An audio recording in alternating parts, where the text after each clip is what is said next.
주 안에 사랑하는 의정부 비전교회 성도 여러분 반갑습니다. 8월 6일 금요일, 오늘 우리에게 주시는 하나님의 말씀은 사사기 2장 1절에서 10절까지 말씀입니다.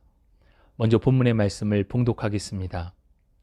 여호와의 사자가 길갈에서부터 복임으로 올라와 말하되 내가 너희를 애굽에서 올라오게 하여 내가 너희의 조상들에게 맹세한 땅으로 들어가게 하였으며 또 내가 이르기를 내가 너희와 함께한 언약을 영원히 어기지 아니하리니 너희는 이 땅의 주민과 언약을 맺지 말며 그들의 제단을 헐라하였거늘 너희가 내 목소리를 듣지 아니하였으니 어찌하여 그리하였느냐.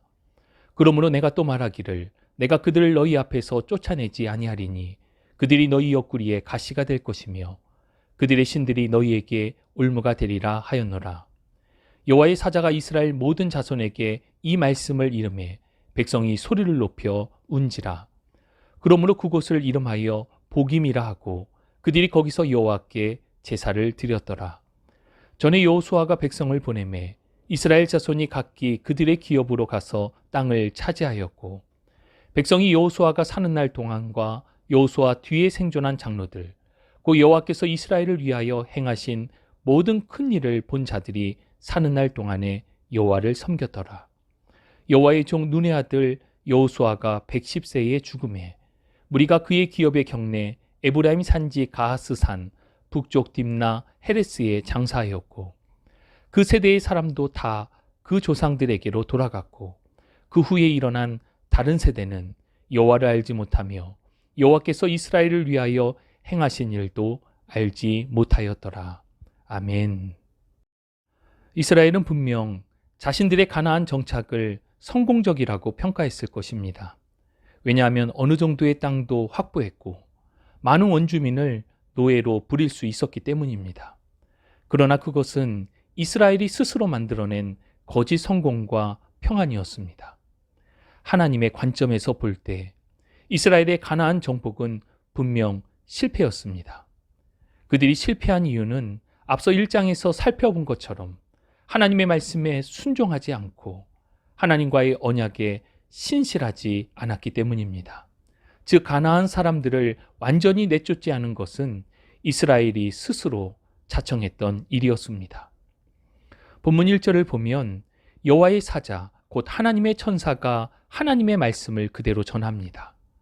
이스라엘을 출애굽하도록 하셨고 하나님께서 약속하신 땅 가나안으로 이스라엘을 인도하여 주셨습니다.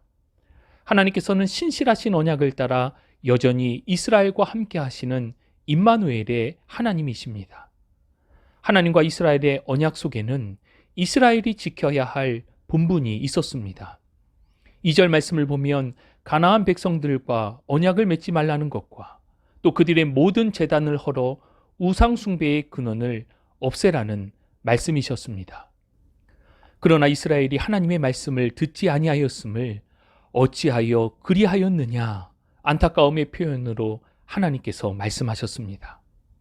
이스라엘이 이러한 불순종의 결과를 3절에서 말씀해 주십니다. 가나안을 진멸하라는 하나님의 말씀에 이스라엘은 불순종하여 그들과 언약을 맺기도 하고 그들을 살려두어 함께 살도록 하였습니다. 이스라엘이 종이 된 가나안 거민들을 두고 하나님께서는 그들이 너희 옆구리에 가시가 될 것이라 말씀하셨고 그들이 섬기는 우상 숭배가 결국에는 이스라엘의 올무가 될 것이라 말씀하셨습니다.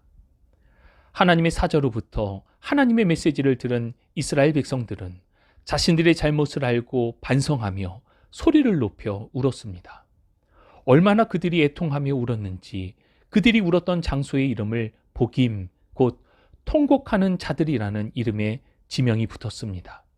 그리고 그들은 그곳에서 하나님을 예배하는 제사를 드렸습니다.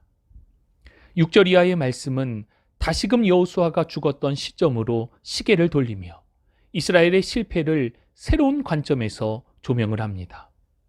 앞의 단락이 이스라엘의 관점에서 가나안 정복 실패를 조명했다면 이 단락에서는 하나님의 관점에서 상황을 조명하고 있습니다. 이스라엘이 어려움을 겪었던 근본적인 이유는 가나안 사람들의 철병거 또는 전략의 실패가 아니었습니다. 그 근본적인 이유는 그들의 마음이 이미 하나님을 떠났다는 데 있습니다. 그리고 그 기점의 중심이 여호수아였음을 본문 6절 이하에는 말씀해 주고 있습니다. 여호수아 때에 가나안과의 전투에서 연전연승하며 그 땅을 정복해 나갔습니다. 그리고 여호수아 24장 14절 15절 말씀과 같이 이스라엘은 자신들 주변의 모든 이방신들을 치워버리고 오직 여호와 하나님만 섬기기를 결단하며 신앙을 지켜나갔습니다. 그러나 여호수아와 그 세대의 사람들이 죽자 이스라엘에는 새로운 세대가 등장하였습니다. 본문 10절은 이들을 향하여 다른 세대라고 이야기합니다. 그들은 여호와를 알지 못하였고 여호와께서 이스라엘을 위하여 행하신 일도 알지 못하는 이전의 믿음의 세대와는 전혀 다른 세대가 되었던 것입니다.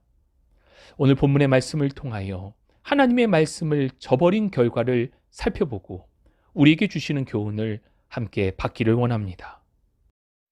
하나님의 말씀을 저버렸을 때 첫 번째, 옆구리에 가시가 생겼습니다.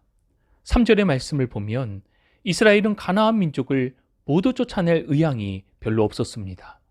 그들을 종으로 부리면서 그저 당장의 이익에 만족하였을 뿐입니다.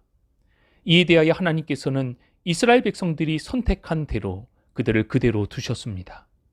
처음에는 이것이 좋아 보였습니다.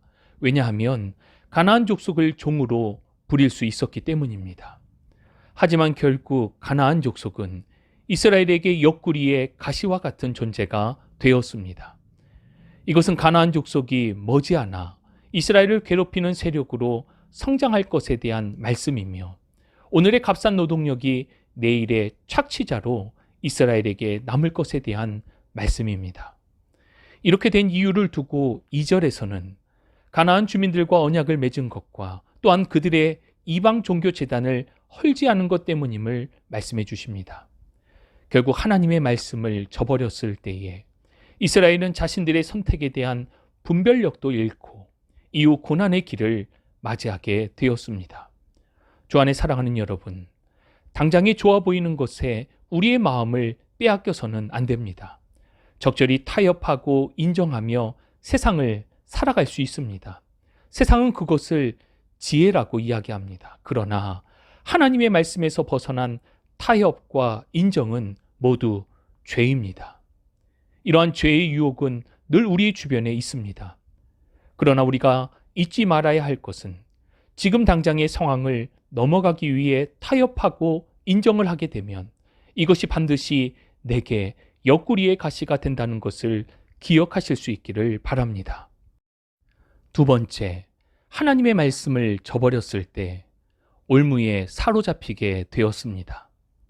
올무는 새나 짐승을 잡는 덫이나 함정, 올가미 등을 의미합니다. 이스라엘은 결국 가나안의 종교와 풍습의 먹이만 보고 달려드는 어리석은 새와 같았습니다. 어리석은 새와 같은 그들은 결국 덫에 걸렸고 헤어나오지 못하는 악행에 빠져 허우적거리게 되었습니다. 안타까운 것은 하나님의 사자가 이러한 경고의 말씀을 주셨을 때 이스라엘 백성들의 반응입니다.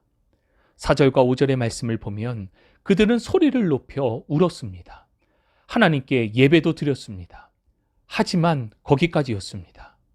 하나님의 말씀을 받아 깨닫고 마음을 다해 슬퍼하였으며 하나님께 제사도 드렸지만 그들은 돌이키지 않았습니다. 누이치는 것은 회개가 아닙니다. 회개는 다시금 돌이켜 제자리로 돌아가는 것입니다. 하나님의 뜻 안으로 다시금 우리의 삶을 돌이키는 것입니다. 하지만 이스라엘 백성들은 회개가 없었고 이후 하나님께서 말씀하신 그대로 그들은 올무에 사로잡힌 바 된 영적 포로가 되어버린 것입니다. 마지막으로 세 번째, 하나님의 말씀을 저버렸을 때에 다른 세대가 출현하게 되었습니다. 본문 10절은 여호수아 이후에 다음 세대가 다른 세대가 되었다라고 말씀합니다. 여기서 다른 세대라고 함은 여호와를 알지 못하며 여호와께서 행하신 일도 알지 못하는 세대입니다. 그렇다면 정말 여호수아 이후의 사람들은 하나님을 알지 못했던 것일까요? 그렇지는 않습니다. 왜냐하면 이후 사사기의 말씀을 보면 그들도 하나님을 알고 하나님을 예배하며 위기 속에는 하나님을 찾아 부르짖기도 하였기 때문입니다. 다만 그들이 하나님을 알지 못하는 다른 세대가 되었다는 것은 하나님과의 언약을 잊어버린 세대, 하나님과의 관계적이며 체험적인 삶을 잃어버린 세대가 되었다는 뜻입니다. 주 안에 사랑하는 여러분, 옆구리에 가시가 생기고 올무에 사로잡히고 다른 신앙의 세대가 출현하게 된 이유는 단 한 가지입니다. 하나님의 말씀을 저버린 사람. 이러한 사람은 반드시 이러한 결과를 맞이하게 됨을 기억하실 수 있기를 바랍니다.